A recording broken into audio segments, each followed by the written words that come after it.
Hey guys, JT Shaver here, and today we're going to be taking a look at a light that might just be the elusive Aputure 300d killer.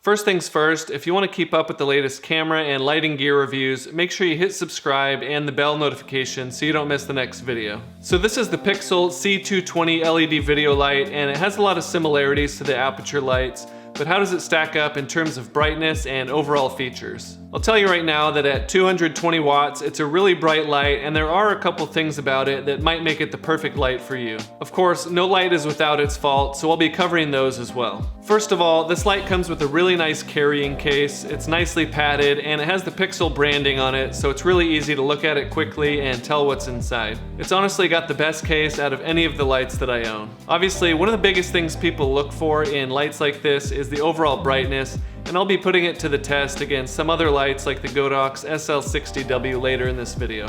One nice thing about this light is that you can turn the fan completely off. It'll turn back on automatically if it starts getting too hot, but even when it's on, the fan is nice and quiet, so you don't have to worry about that.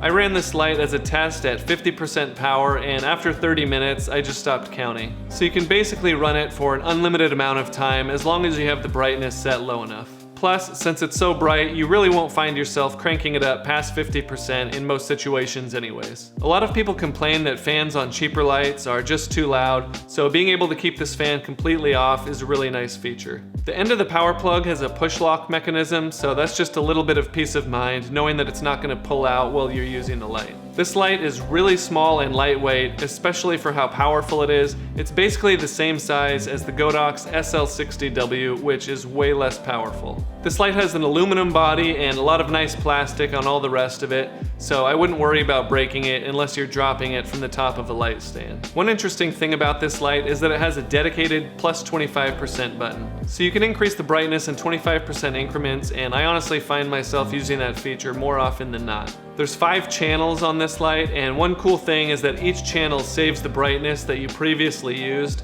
So if you're using just one light, you can kind of use those as presets. So I have the first channel set to 20%, the next one at 40, and then 60, 80, and 100. And that just allows you to switch between those really quickly. The remote that comes with this light is really nice. It even has a spinning dial instead of only buttons, and I really don't use remotes that much, but if you do, just know that it's a really great remote. One of the negative things about this light is that the brightness dial just doesn't feel as high quality as the rest of the light. It's not going to break, and I don't think it'll affect the usefulness of the light, but it just doesn't seem to match the high build quality on the rest of the light. One other thing that the Aputure lights have are built-in special effects, like to simulate a flickering TV or lightning, and this light doesn't have any of that.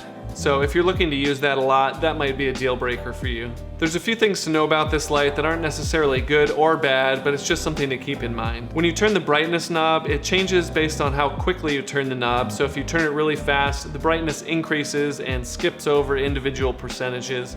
And then when you need to really dial in the brightness, you have to turn the knob a little bit slower. None of the other lights that I have are like that, so it just takes some getting used to. Another thing is that the power supply is not connected to the head, it's separate. So the head of this light is lighter and smaller, and it will be less top heavy on top of a light stand. It also keeps some heat away from the LED, and that's part of why you can turn the fan off, is that the power supply isn't adding to the heat that's generated by the LED itself. This light does come with a mount to mount the AC adapter and hang it from a light stand or from the back of the light itself. So I usually like to hang it on the handle, and that kind of counterbalances whatever modifier I put on the front. To give you a better idea of the brightness of this light in a practical situation, I'm going to measure it with a light meter and compare it against the Godox SL60W and the Godox FV200, which is actually brighter than the Aputure 300d Mark II. All the measurements I'm taking are at 1 meter and ISO 100, and I'm not going to use any reflectors because different brands of reflectors concentrate the light differently, so that'll kind of just skew the results. I just want to measure the overall brightness of the LED light itself. So the Godox SL60W comes in at f4 and 4/10 and 1/30 of a second.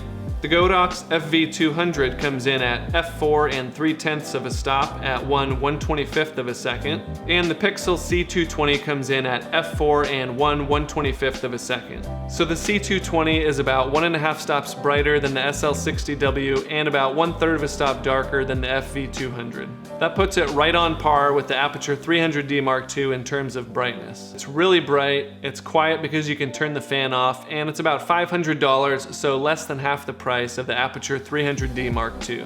Personally, I would much rather have 2 of these lights instead of one 300d Mark II, but your situation might be different. If you're interested in picking up this light or any of the other lights that I mentioned in this video, I'll have affiliate links in the description. It doesn't cost you anything extra, but it does help me create more videos like this. Also, leave a comment and let me know what video you want to see next. That's it for now, guys. Thanks for watching, and I'll see you next time.